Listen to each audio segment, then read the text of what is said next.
یو مین مقصد مو راوړی چیرمین صاحب محترم ته چې انعام الله خان صاحب د موږ مشر ده، مخکې مو په میدان ویلي دي او اوس مو بیا ویلي دي او موږ سره یو ځای حلف اخیستی ده چې داسې مجلسونه ول چې هغو نه موږ محسوسوله چې په کوم چې یو بې اتفاقي صورت جوړیږي او په کوم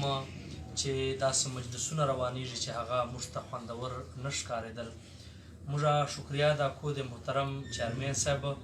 چې موږ کوم خواست راوړولی هغه د موږ سره ډېر په ویال تندي باندې موږ ته باقاعده دا ویله چې انشاءالله العزیز نن نه بعده به داسې هېڅ قسمه مجلسونه نه وي چې هغه چې موږ ته دا چاته دا محسوسه سي چې هغه چې کوم چې بې اتفاقي پیدا کېږي. او بل چې کوم دا مجلس قاري صاحب د وکړلی نو دا معاهده چې دا د صرف د چیرمین صاحب معاهده نه ده بلکې موږ چیرمین صاحب سره چې یو وارې په میدان باندې درېدلي یو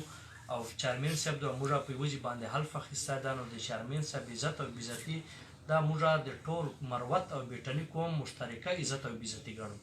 لہذا انتظامیې ته چیرمین صاحب موږ ته هم دا واک راکړلی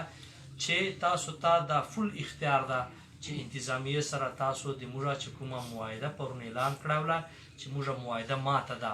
دا اختیار تاسو ته شته ده چې تاسو یو وارې بیا انتظامیې سره کېناستېدلی سو او دا خبره ورسره سپینولی سو چې مطلب دا دې ولې وکړله او مخته به څه کوې. چونکې قاري صاحب دو راغلل له انتظامیې نه او د 10 ورځو چې کومه د پښتنوالې کاڼه چیر دا اوس 40 دین مطلب چې دا کومه چیر دا اوس د عید په 10مې پورې دا کاڼه چې دا به پابند وي انتظامیه د موږ د پښتنو روایاتو تر مخه چې نه چیرمین صاحب او نه د چیرمین صاحب تحریک ملګرو ته به څوک هیڅ قسمه حرکت نه ورکوي او دغه خواست به مو د چیرمین صاحب نه هم وي چې داسې څه مجلسونه نسي جوړ چې هغه د انتظامیې او دو ترمنځه بیا یو لرېوالی راشي. الهی العالمین دې په موږ قوم باندې چې کوم دا تکلیفونه دي الهی العالمین دې وکړي چې خدای پاک د موږ دا تکلیفونه په خپل فضل و کرم سره د رمضان د مبارکې میاشتې په خاطر باندې موږ باندې دا مشکلات حل کړي او الهی العالمین دې موږ دا اتفاق او اتحاد دغسې قایم و دایم لري. ډېره مننه او ډېره یوه خبره بله ډېره اهمه ده چې موږ په بعضې وختونو چې بعضې داسې خلک چې هغه دا فرق کوي چې دا پخه ده او دا سږه ده.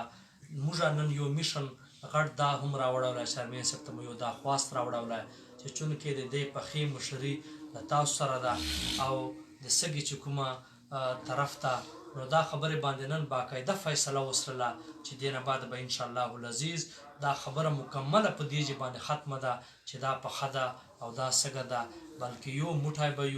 یو به بیټنایي یو به مروتي چې چوره په مروتو چې قومونه آباد دي هغه به موږ ټول یو موټی یو دغه به یو سره یو قوت به یو سره او دا فرق به انشاءالله العزیز نن نه بعده ختم وي چې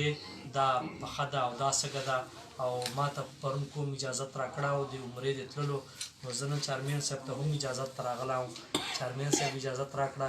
انشاءالله چې زه کله له عمرې نه راشم او چې کوم مجلسونه چیرمین صاحب د موږ خپل مجلسونه وسل هغه به انشاءالله موږ روانوو. اوس چیرمین